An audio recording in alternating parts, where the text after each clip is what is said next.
আজকে দেখাবো কিভাবে আমরা এইচবি ইলেকট্রো প্রসেস করে থাকি। তো আমাদের মেশিন এখন প্রথমে ওয়ার্ম আপ হচ্ছে, ওয়ার্ম আপ শেষ। এখন আমরা মেশিনকে স্টার্ট আপ দেবো। Machine model D10, বায়োরেট D10। যে মেশিন স্টার্ট আপ হচ্ছে, স্টার্ট আপ হতে সময় লাগবে 6 মিনিট।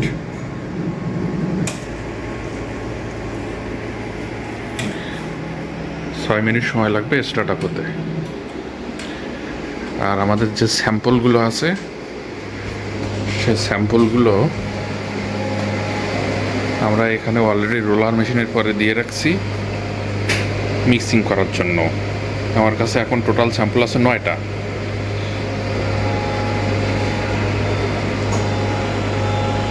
তো আমি স্যাম্পলগুলো আগের থেকে রেখে সাজিয়ে রাখছি এইভাবে। 9টা স্যাম্পল সাজানো আছে। ওয়ার্ম আপও প্রায় শেষ। স্টার্ট আপ টাইম আছে আর মাত্র 29 সেকেন্ড, 28 সেকেন্ড। গেট লক করা আছে। স্টার্ট আপ প্রায় শেষ।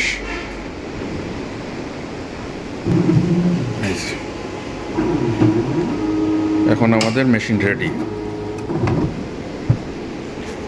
প্রত্যেকটা স্যাম্পলের গায়ে বারকোড দেওয়া আছে। আমার আর অতিরিক্তভাবে বারকোড দেওয়া লাগবে না, মানে পেশেন্ট আইডি বসানো লাগবে না। এখন এটা মেশিনের ভিতরে ঢুকায় দিব। এই যে দিলেই নিয়ে নেবে। নিয়ে নিছে।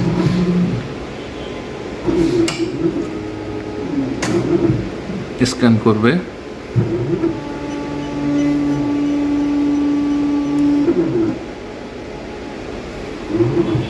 এখন আমার এখানে স্যাম্পল নাম্বার চলে আসবে। এই যে 9টা স্যাম্পলের যথাক্রমে নাম্বার চলে আসছে। আমি এখন স্টার্ট দিব। ইয়েস।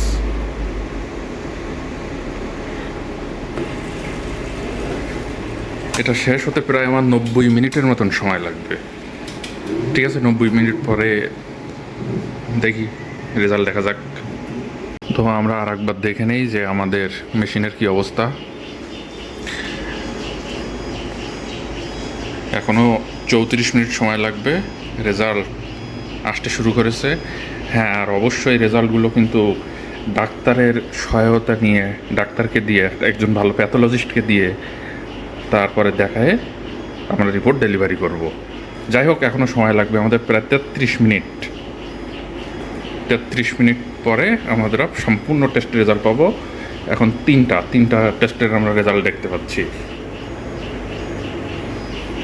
তো আমাদের এইচবি ইলেকট্রো প্রসেস অর্থাৎ থ্যালাসেমিয়া পরীক্ষার রেজাল্ট সব চলে এসছে। এই যে স্ক্রিনে দেখতে পাচ্ছেন আপনারা, অনেকগুলো অ্যাবনর্মাল রিপোর্ট আছে।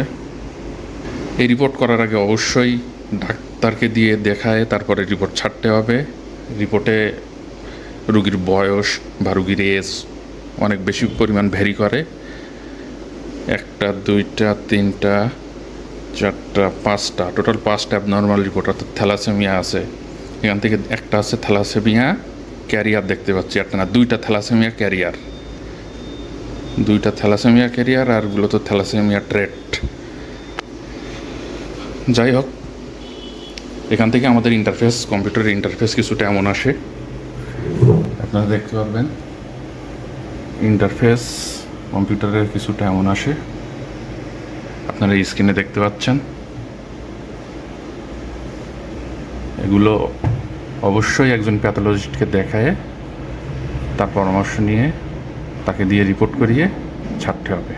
ধন্যবাদ, ভালো থাকবেন।